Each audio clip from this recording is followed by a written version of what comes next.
So அதே அம்மாவோட உடம்புல இருக்க ரத்தம் இந்த தொப்புள் கொடி வழியா இப்போ குழந்தைக்கும் போகுது.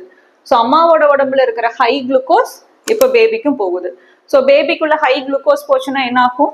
ஆப்வியஸ்லி யூரின் அவுட்புட் வந்து இன்க்ரீஸ் ஆகும். இப்போ எப்படி ஒரு டயபெட்டிக் பேஷண்ட் வந்து அடிக்கடி யூரின் போகணும்னு சொல்றாங்களோ அந்த மாதிரி குழந்தையோட உடம்புல சுகர் லெவல்ஸும் அதிகமாகிறப்போ குழந்தை வந்து அடிக்கடி யூரின் போவாங்க, நிறைய யூரின் போவாங்க. ஸோ எப்பவுமே டயபெட்டிக்கா இருக்கிற மதருக்கு நம்ம வயிறு ஸ்கேன் பார்க்குறப்போ வந்து பார்த்தீங்கன்னா இந்த பனிக்கூட நீர் அளவு ரொம்ப அதிகமா இருக்கா அப்படிங்கிறது வந்து பார்ப்போம்.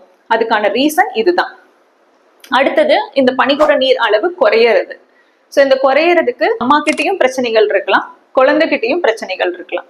அதாவது குழந்தைகிட்ட இருக்கிற பிரச்சனை அப்படின்னு பார்த்தீங்கன்னா இந்த கிட்னி ஏதாச்சும் ஃபார்ம் ஆகிறதுல இஷ்யூஸ் இருந்துச்சுன்னா, அதாவது கிட்னி ஃபார்மேஷன் வந்து 4 வாரத்திலேயே ஸ்டார்ட் ஆகுதுன்னு சொன்னேன். அதனுடைய கம்ப்ளீட் ஃபங்க்ஷன் முடிவடைகிறதுக்கு கிட்டத்தட்ட 9 மாசம் ஆகும். ஸோ இந்த இடப்பட்ட டைம்ல கிட்னி ஒழுங்கா ஃபங்க்ஷன் ஆகாம போச்சுன்னா குழந்தைகிட்ட இருந்து ப்ரொடியூஸ் ஆகிற யூரின் குறையும். ஸோ பனிக்கூட நீர் அளவு குறையுது அப்படின்னா குழந்தையோட கிட்னிஸ் நார்மலா டெவலப் ஆயிருக்கா இல்லையா அப்படிங்கறது வந்து நம்ம செக் பண்ணுவோம். அடுத்தது அம்மா கிட்ட இருந்து வர ரத்த ஓட்டம் குறையறதுனாலையும் குழந்தைக்கு இந்த யூரின் அவுட்புட் வந்து குறையலாம். ஃபார் எக்ஸாம்பிள் அம்மாவுக்கு வந்து பிபி அதிகமாகுது. பிபி அதிகமானா என்ன ஆகும்? ரத்த குழாய் எல்லாம் சுருங்கி குழந்தைக்கு வர ரத்த ஓட்டம் வந்து குறைய ஆரம்பிச்சு. ஸோ அப்போ குழந்தைக்கு ரத்த ஓட்டமே குறையறப்போ உள்ள இருந்து வெளியில வர்ற யூரின் அவுட்புட்டும் குறைய ஆரம்பிச்சு. பனிக்கூட நீரினுடைய அளவு வந்து பாத்தீங்கன்னா ரொம்ப கம்மியா இருக்கும்.